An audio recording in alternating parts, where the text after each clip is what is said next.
am not the only pro that feels this way. But honestly, I would not have been honest with myself had a friend of mine not told me about this and confided in me. And at this time, we had very, very, very, very young children. And we were talking about maybe partnering our kids together because they were, excuse my eye here, similar age.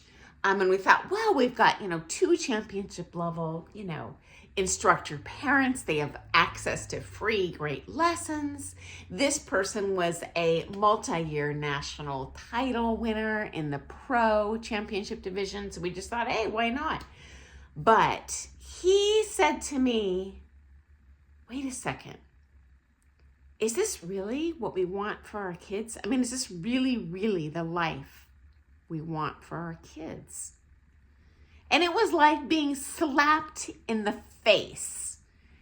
And I was like, you're right. I don't think so. And here's why. And so, honestly, guys, it's not something we really talk about with our students, let alone each other. But it's true, guys.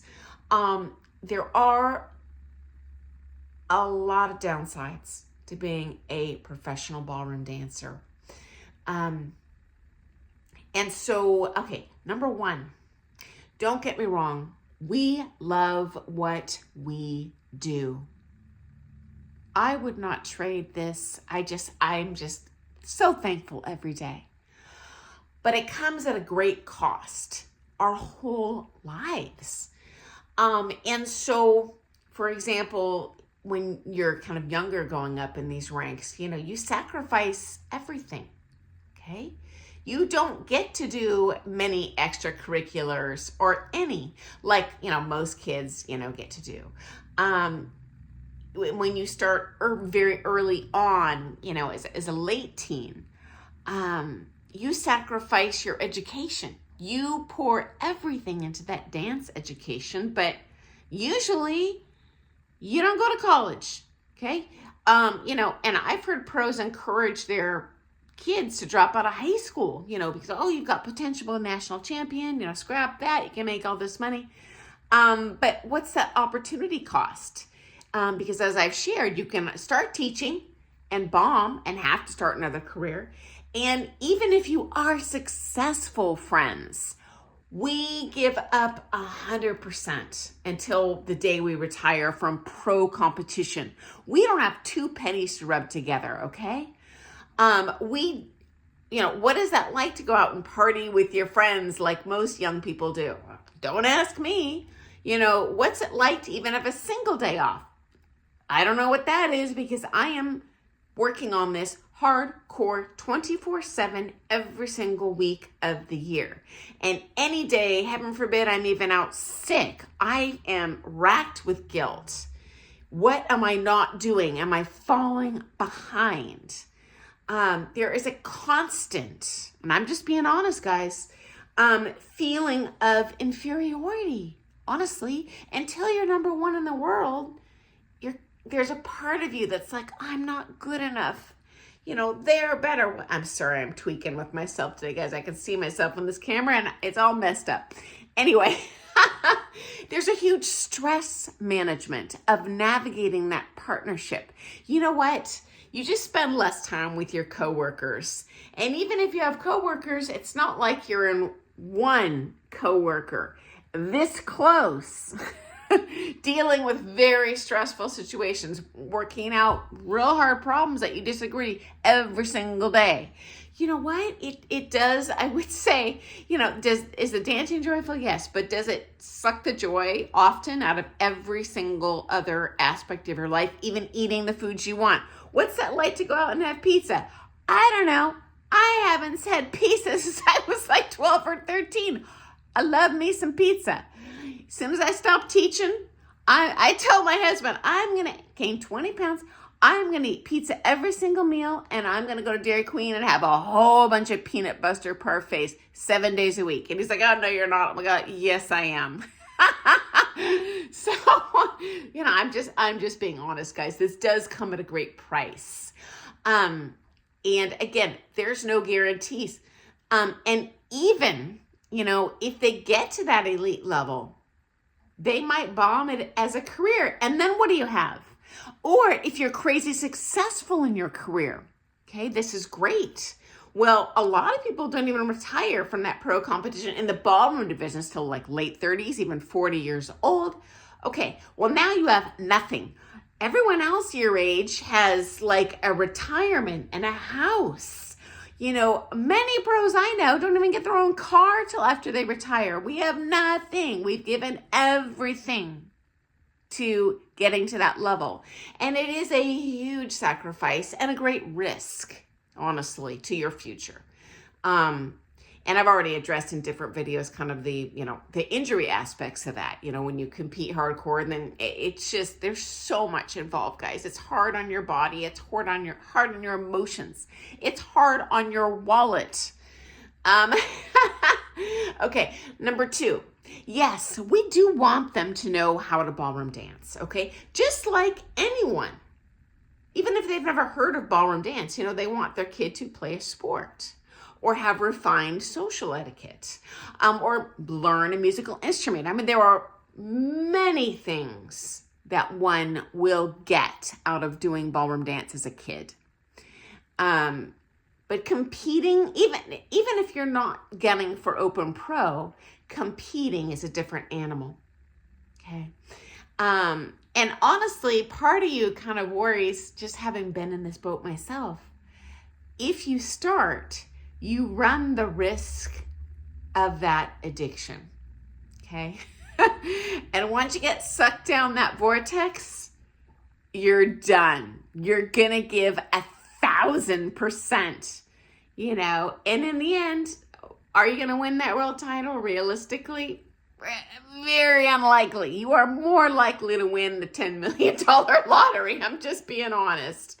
And in terms of my case, guys, my daughter is crazy tall. So we do have some friends here who've added me on their Facebook friends. So you saw the picture I posted of my daughter yesterday.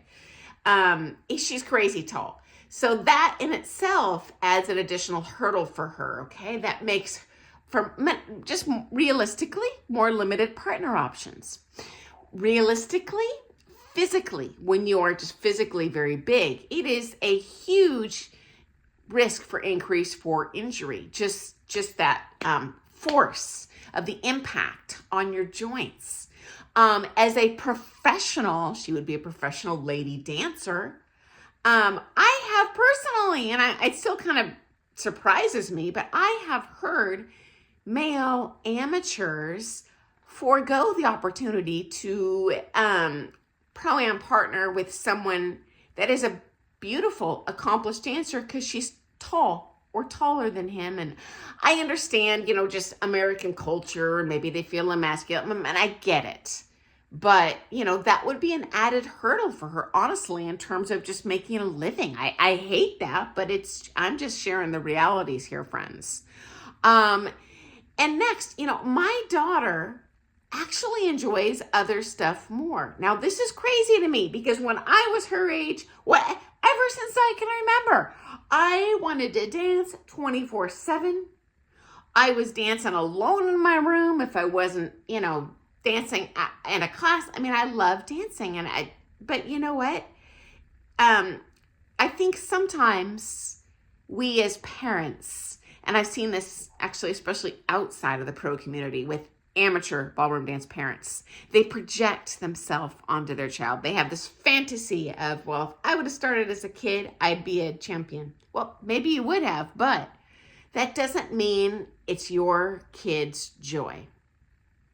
Doesn't even necessarily mean they'll be talented at it. I mean, my kid was talented. She could do all 10 dances, both lead and follow. She assisted in a boatload of classes. She took private 7 days a week, group classes, I think 3 days a week.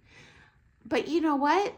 She was having fun, but it was very clear from the jump that it was a social fun. It wasn't an I love ballroom dancing fun.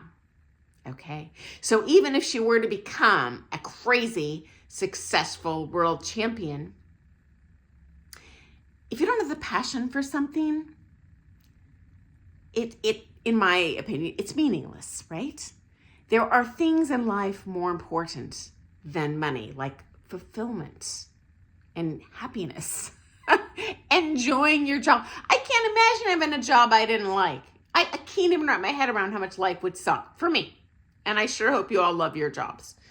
I think the odds are slim you like it as much as me, but you know what? I guarantee if my daughter became a pro dancer, she would not have my happiness in this, and related to this, guys, my own parents, my dad, was a successful business owner, and they had this fantasy of me taking over his business, being their legacy and being very successful. And I was like, I don't want that. And they were devastated, guys. Honestly, my mom cried. But to this day, thank heavens I didn't. I don't want to share what industry it is, but it's a very manly kind of flannel wearing industry. Lots of taxidermy on my dad's office walls and men swearing and, looking at inappropriate magazines. Like, it's so not me. And, thank heavens I didn't do that, because it doesn't matter how much money, in my opinion, if you're just not going to love it. So anyway, newsflash, many pros actually, they're not going to voice it, but they don't want their kids to pursue ballroom dance because of all those sacrifices and the risks. And also, maybe it's just not their kids' jam. I have seen a few that are very successful and their kids love it, but honestly, most don't. So anyway, and if for the record, my friend and I both, our kids no longer ballroom dance. Mine pursued it longer, but I felt like I was ramming a square peg into a round hole. So anyway, I look forward to seeing you first thing tomorrow morning for some more things ballroom dance, guys. And I love when you ask questions. Please do. It makes my job so easy. I just never know what you might be interested in hearing about, or kind of what might be a surprise for you, helpful for you. Okay, guys, have an awesome day. Happy dancing. Toodles.